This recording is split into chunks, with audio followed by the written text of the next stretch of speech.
J'ai beaucoup aimé l'ouvrage de Daniel Boyarin, traduit de l'américain, Le Christ juif à la recherche des origines. Voilà. Édition du Cerf. Alors, j'ai beaucoup aimé parce que, très égoïstement, j'y retrouve une grande partie de mes propres conclusions concernant Jésus, concernant le temps de Jésus et le judaïsme du temps de Jésus. Cependant, M. Boyarin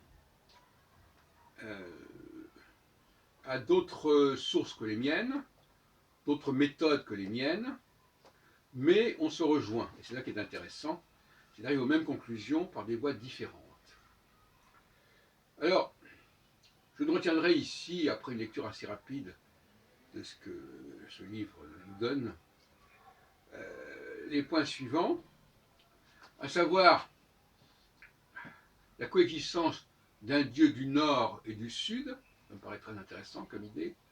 Le Dieu du Sud, le royaume du Sud, le royaume de Juda, prenant le nom de Yahvé, et le nom du Nord étant lié à Baal et désigné aussi par le El, comme dans Israël, puisque Israël est le nom du royaume du Nord.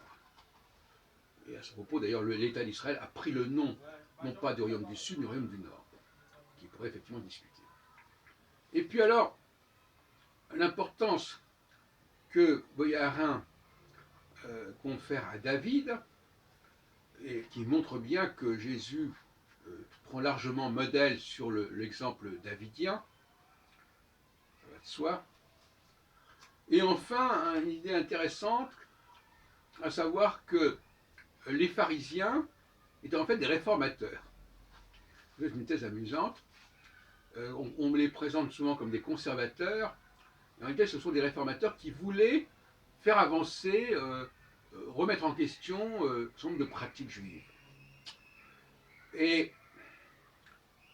si j'ai bien compris, mais j'ai lu un peu vite, il semble que Jésus ait plutôt pris le parti des anti-pharisiens. D'ailleurs, c'est ce qu'on sait d'habitude, c'est ce qu'on dit d'habitude.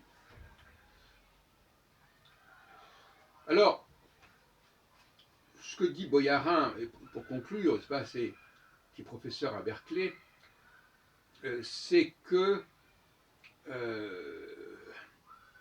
une grande partie des éléments attribués au christianisme sont déjà dans le judaïsme.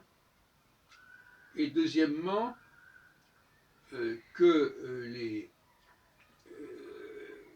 la question, c'était pas de devenir chrétien, c'est une expression qui ne veut rien dire à cette époque-là, mais de devenir juif selon une certaine idée du judaïsme. De la même façon que, par exemple, si aujourd'hui je disais, je crée un courant juif, ce serait un courant juif au sein du judaïsme. Vouloir présenter le judaïsme comme monolithique, c'est très dangereux, parce que ça veut dire que tout ce qui n'est pas de telle et telle secte juive n'est pas juive et étrangère au judaïsme. Pas du tout. C'est comme si on disait que les protestants n'étaient pas chrétiens. Voilà, donc c'est un peu la même chose. Ça reste au sein du judaïsme, mais avec une sensibilité, une orientation différente. Donc il faut arrêter de dire, voilà, il y a les juifs d'un côté, et puis les chrétiens de l'autre. Il est évident que les chrétiens sont au départ des juifs qui ont pris un certain parti, par opposition à d'autres juifs qui ont un autre parti. Ça, je ne sais pas si les gens le font exprès, parce que ça les arrange, ou par bêtise ou par ignorance. Alors, il y a certainement beaucoup d'autres choses dans cela. Ce qui me frappe, moi, au regard de ma théorie de la Nouvelle Alliance, c'est que finalement, Jésus, si j'écoute bien Boyarin, il continue à avoir des pratiques. Il ne remet pas en question les pratiques, il en remet en question les modalités, si on veut, mais pas les pratiques. Or, le texte de Jérémie est clair à ce sujet. c'est pas le comportement extérieur et l'apprentissage extérieur. Et surtout, ce n'est pas le collectif qui est important. C'est chaque juif doit trouver en lui-même les lois de Dieu et éventuellement on va les essayer de les accorder dans le débat. Mais il n'y a pas un point de départ commun. À la différence des femmes qui, elles, partent d'un socle commun et puis après essaient de se différencier de façon anecdotique.